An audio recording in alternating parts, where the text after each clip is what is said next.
اگر ایک بندہ مشرک یا بدعتی ہے تو اس کے پیچھے نماز ہو جاتی ہے؟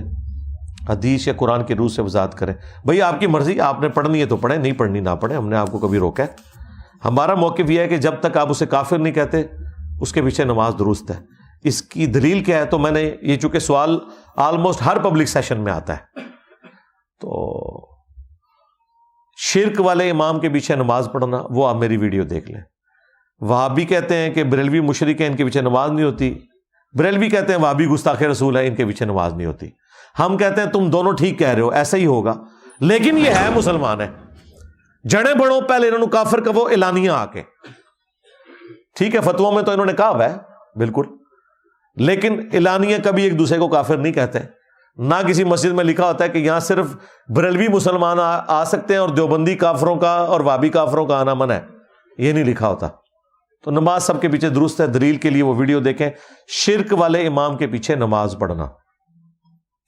لوڈو کھیلنا کیسا ہے؟ حدیث میں جو بات آئی ہے وہ لوڈو کے بارے میں نہیں، وہ جو اس وقت دانے پھینکے جاتے تھے جوئے کے لیے، یہ اس کے اعتبار سے بات ہوئی ہے. تو لوڈو کے اوپر اگر جوا لگ رہا ہے تو لوڈو حرام ہوگی. کرکٹ کے اوپر جوا لگ رہا ہے، کرکٹ بھی حرام ہے. نیزہ بازی کے اوپر بھی اگر جوا لگ رہا ہے، حالانکہ یہ سنت ہے پریکٹس کے لیے، وہ بھی حرام ہو جائے گا. اصل میں جوا حرام ہے. کھڑے ہو کر کھانے پینے میں اختلاف کیوں ہے؟ کوئی اختلاف نہیں ہے جی، اب تو سارے متفق ہو چکے ہیں. پہلے تھا اختلاف، اب نہیں ہے. ہاں یہ بات ہے کہ کھڑے ہو کر کھانا پینا عمومی سنت نہیں ہے، اگرچہ جواز کی حد تک ہے، عمومی سنت نہیں. عمومی سنت یہ ہے کہ آپ بیٹھ کے کھانا پینا کریں گے. اس کے اوپر میری تفصیلی ویڈیو ریکارڈ ہے. میں مسلمان ہوں، مگر اب ایگزسٹنس آف گاڈ کے متعلق میرے دل میں سوالات آتے ہیں جیسے ایتھیسٹ کے ہوں، اور اب میں ایگزسٹنس آف گاڈ کے متعلق کنفیوز ہوں. کوئی مسئلہ نہیں ہے، یہ ساروں کے ساتھ ہوتا ہے، ہونا چاہیے. پہلے لا الہ ہوگا تو پھر الا اللہ تک پہنچیں گے نا. تو یہ آپ کو اس میں یونیک نہیں ہے. جو بھی شعور کی عمر میں آتا ہے تو اس طرح کے خیالات آتے ہیں ذہن میں، یہ نیچرل ہے، آنے چاہیے، تبھی تو آپ خدا تک پہنچیں گے نا. اس کے لیے آپ ہماری ویڈیو دیکھ لیں، فرام کریشن ٹو کریٹر. اور دوسری ویڈیو ہے ویئر ڈڈ گاڈ کم فرام. میں نے سعودی عرب میں دیکھا ہے کہ جب بھی مسجد میں داخل ہوتے ہیں تو 2 رکعت نفل ادا کیے جاتے ہیں، پھر سنت نماز، پھر فرض، جبکہ پاکستان میں ایسا نہیں ہوتا. تحیت المسجد ضروری ہے کہ نہیں؟ تحیت المسجد کوئی ضروری نہیں، نہ تحیت الوضو ضروری ہے. صرف جمعے کے دن کے لیے حکم ہے بخاری مسلم میں کہ 2 رکعتیں پڑھے بغیر نہ بیٹھا جائے. جب خطیب جو ہے وہ خطبہ دے رہا ہے اس دوران بھی آپ نے پڑھنی ہے. آگے پیچھے ظاہر نفلی عبادت ہے. تو سعودی عرب میں تو ظاہر ہے وہ ایک ٹریڈیشنل ان کی چیزیں چل رہی ہیں کچھ، تو پڑھیں تو بہت اچھی بات ہے، لیکن یہ کوئی واجب نہیں ہے. سعودی عرب میں تو مغرب سے پہلے بھی 2 رکعتیں پڑھی جاتی ہیں، یہاں صرف پہلے حدیث پڑھتے ہیں، تو وہ غیر موقدہ ہیں. نبی علیہ السلام نے ان پہ کوئی سختی نہیں فرمائی بھی. باپ اگر بیٹیوں کو وراثت میں حصہ نہ دے، باپ کیسے دے گا؟ باپ کے مرنے کے بعد وراثت تقسیم ہوگی، زندگی میں تو نہیں ہوگی. مرنے کے بعد تو ظاہر ہے بیٹوں نے تقسیم کرنی ہے. زندگی میں تو وہ ہبہ کر سکتا ہے، وہ بھی 1/3 سے زیادہ مال نہیں.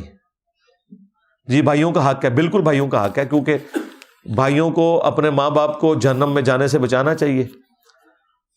جو کمائی آپ کے باپ نے کی تھی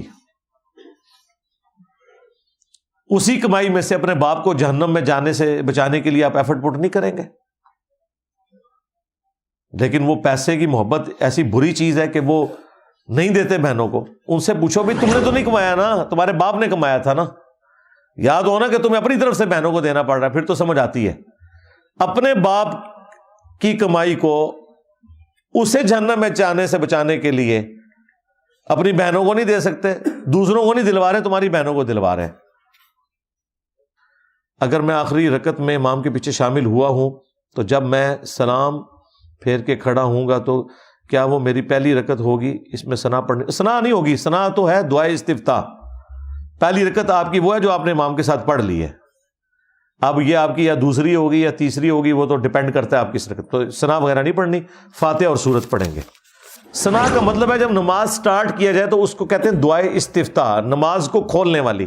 نماز تو آپ نے اس وقت کھولی تھی نا جب آپ نے اللہ اکبر کہہ کے امام کے ساتھ شامل ہوئے تھے. یہ پتہ نہیں کہاں سے ثنا انہوں نے نکال لی ہے. ثنا اس وقت ہوگی جب آپ پہلی رکعت میں شامل ہوئے ہیں. جب آپ دوسری رکعت میں شامل ہوئے ہیں اور اگر نماز میں قیام لمبا کرتا ہے امام تو ٹھیک ہے، آپ ثنا بھی پڑھیں، وہ آپ کی پہلی رکعت ہے، اور فاتحہ بھی پڑھیں، لیکن ثنا پڑھتے پڑھتے آپ کی فاتحہ بھی رہ جائے گی، تو بہتر یہ کہ آپ فاتحہ ہی پڑھیں۔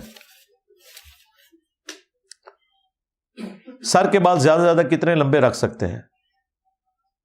یہ آپ کندھے سے نیچے نہیں رکھ سکتے، وہ عورتوں کے ساتھ مشابہت ہو جائے گی، اور عورتیں جو ہیں وہ کندھے سے اوپر نہیں کر سکتی، کندھوں سے نیچے انہوں نے رکھنے ہیں، مرد نے کندھے کے اوپر بال رکھنے ہیں۔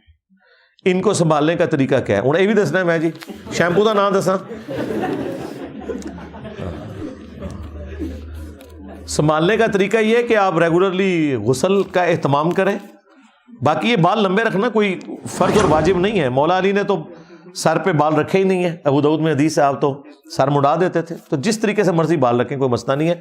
باقی اگر آپ نے لمبے بال رکھنے ہیں تو پھر ظاہر ہے غسل کا بھی اہتمام کریں، اور وقتاً فوقتاً بالوں میں آپ نے کنگھی وغیرہ بھی مارنی ہے، جوئیں وغیرہ بھی چیک کرنی ہے، کیونکہ جوئیں پڑ جاتی ہیں جب زیادہ بڑے بال ہوں، اور بچوں والا گھر ہو تو بچے ایک دو جوئیں جو ہے وہ امپورٹ کر کے اسکول سے لے ہی آتے ہیں۔ بہرحال آج کل اس طرح جوئیں نہیں پڑتی جس طرح صحابہ کرام کے زمانے میں ہوتی تھی۔ وہ تو بخاری میں آتا ہے نا، وہ صحابی کہتے ہیں کہ میں جب حج کے لیے نکلا تو میرے کپڑوں پہ جوئیں گرتی تھی، اتنے جوئیں پڑ گئی تھی۔ پھر نبی اسلام سے اجازت دی تو آپ نے کہا ٹھیک ہے، سر کے بال منڈوا دو اور دم اس کا ادا کر دو، کیونکہ ابھی احرام نہیں کھلا ہوا تھا۔ تو وہ ایک علیحدہ معاملہ ہے، اور قرآن میں بھی اس واقعے کا ذکر ہے۔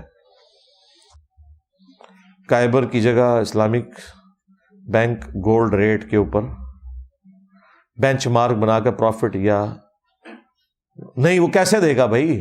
بینچ مارک گولڈ ریٹ کے اوپر کیسے وہ دے گا؟ وہ کام کے آگے کیا کر رہا ہے یہ دیکھنا ہے بینک کو، اسلامک بینک ہی کو دیکھنا ہے آپ نے کہ اسلامک بینک جو ہے وہ کاروبار میں وہ لگا رہا ہے پیسے کہ نہیں لگا رہا، یہ دیکھنا ہے۔ اور اس کے لیے اینول رپورٹ ان کی پڑھنی ہوگی آپ نے۔ تو جو پیور اسلامک بینک ہیں وہ کاروبار تو کر رہے ہیں، حلال کاروبار ہی ہے، اس کی انکم جائز ہوگی۔ باقی یہ جو گولڈ ریٹ کی آپ نے بات کی ہے، ظاہر ہے کہ یہ مسئلے تو ہم غریب ملکوں کے ہیں نا، پیسہ ڈی ویلیو ہو جاتا ہے، ادروائز اگر ڈالر میں یا پاؤنڈز کے اندر یہ سارے معاملات چل رہے ہوں تو وہ تو اس اعتبار سے ڈی ویلیو نہیں ہوتے۔ اس لیے اگر آپ نے کسی کو قرضہ دینا یا لینا ہے تو گولڈ کے ایکویلنٹ ہی دیا کرے۔ اب یہ تو بڑا ظلم ہے، ایک شخص نے اگر 2008-9 میں 35,000 روپے آپ سے قرض لیا اور 2024 میں وہ واپس کرنا چاہ رہا ہے، تو اس وقت تو 35,000 کا ایک تولہ سونا آتا تھا، اب آتا ہے 2 لاکھ اور 14-15 روپے تولہ، تو اب اس کو 35,000 نہیں 2,14,000 ہی واپس کرنا۔ ہاں یہ ذہن میں رکھیے گا۔ پھر کہتے ہیں نہیں جی یہ تو سود ہو جائے گا، سود کتوں ہوئے گا؟ سود تو نہیں ہے، سود تو تب ہے جب وہ پیسے کے بدلے پیسہ لے، اس نے پیسے کے بدلے پیسہ نہیں لیا، پیسے کی وہ ویلیو لی ہے جو پیسہ آپ نے اس کو دیا تھا، یہ تو بڑا ظلم ہے۔ تو اس لیے جو پرانے قرض آپ نے اتارنے ہیں وہ آج کے ریٹ کے اوپر اتارنے ہیں۔ اس وقت وہ 35,000 روپے کی جتنی گندم خرید سکتا تھا، کیا آج بھی 35,000 کی اتنی گندم لے سکتا ہے؟ تو ایک لمحے کے لیے ذرا سپوز کریں اگر اس نے آپ کو 35,000 کی گندم 2008 میں آپ کو ادھار دی ہوتی 1000 کلو، سپوز آج آپ کہیں کہ نہیں جی میں 1000 کلو نہیں تو میں 40 کلو واپس کروں گا کیونکہ جو ہے نا اب 35,000 کی اتنی گندم آتی ہے، نہیں 1000 کلو گندم واپس کر دیں آج کے ریٹ کے اوپر جتنی بھی بنتی ہے، اس کا کیا لینا دینا؟ اس طرح دنیا میں نظام نہیں چل سکتا۔